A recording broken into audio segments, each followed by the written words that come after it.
MNS news live पर खबरों की शुरुआत करें इससे पहले एक नजर आज की हेडलाइंस पर। 9 प्रतिष्ठानों पर हुई कार्रवाई, 23 प्रतिष्ठानों में की गई जांच। विवाह समारोह में पुलिस का छापा, मामूली विवाद में खोपा चाकू। आइए देखते हैं खबरें अब विस्तार से। 9 प्रतिष्ठानों पर हुई कार्रवाई, 23 प्रतिष्ठानों में की गई जांच। कोरोना के लगातार बढ़ते संक्रमण से निपटने के लिए राज्य सरकार की ओर से लगाई गई कड़ी पाबंदियों को लेकर भले ही शहर के कुछ हिस्सों में व्यापारी और दुकानदारों द्वारा विरोध किया गया है, किंतु विरोध के बावजूद नियमों का उल्लंघन करने वाले प्रतिष्ठानों पर एनडीएस दस्ते की ओर से कार्रवाई को अंजाम दिया गया।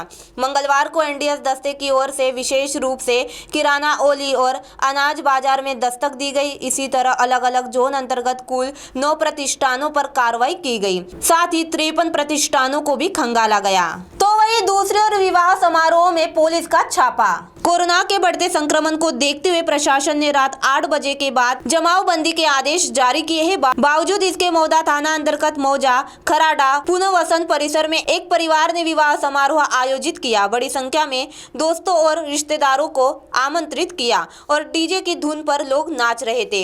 इसकी जानकारी मिलते ही मौदा के थानेदार हेमंत खराबे ने अपनी टीम को कार्रवाई के आदेश दिए। पुलिस ने समारोह में छापा मारा और डीजे उपकरण जब्त कर लिया। आयोजन और डीजे दोनों पर जुर्माना भी ठोका गया। इंस्पेक्टर खराबे ने बताया कि खराडा गांव में रहने वाले बाजीराव भोयर ने सोमवार रात अपने बेटे का विवाह का स्वागत समारोह आयोजित किया। पाबंदी होने के बावजूद बड़ी संख्या में लोगों को बुलाया गया। तो वही तीसरे और मामूली विवाद में खोपा चाकू।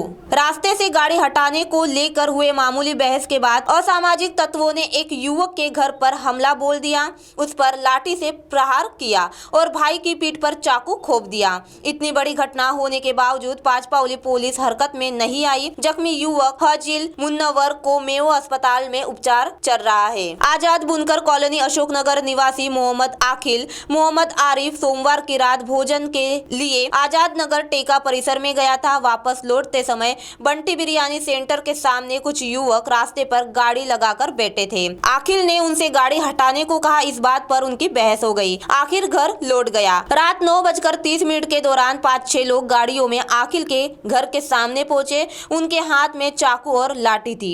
एक युवक ने आखिल पर लाठी से प्रहार किया। वह बचने के लिए घर के भीतर भाग गया। उसकी बुआ का बेटा शहजील भी वहां बैठा था। आरोपी ने शहजील पर भी हमला कर दिया। वह बचने के लिए भीतर भाग ही रहा था कि एक आरोपी ने पीठ पर चाकू खोप दिया। चाकू वही छोड़कर सभी आरोपी भाग निकले। शहजील को उपचार के लिए मेयो अस्पताल में ले जाया गया। घटना की जानकारी पांचपावली पुलिस को दी गई। परिजनों का कहना है कि 24 घंटे बीत जाने के बावजूद पुलिस ने कोई एक्शन नहीं लिया। शहजील का अस्पताल में उपचार चल रहा है। अब आप हमारे चैनल को ऐप पर भी देख सकते हैं। प्ले स्टोर में जाकर एमएनएस हिंदी लिखें और ऐप डाउनलोड करें। साथ ही साथ आप हमारे फेसबुक पेज को भी लाइक कर सकते हैं और उन पर भी खबरें देख सकते हैं।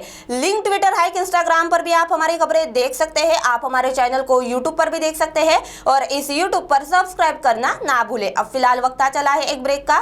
ब्रेक से लौटने के बाद देखते हैं देश और दुनिया की तमाम कुछ खास खबर। धन्यवाद।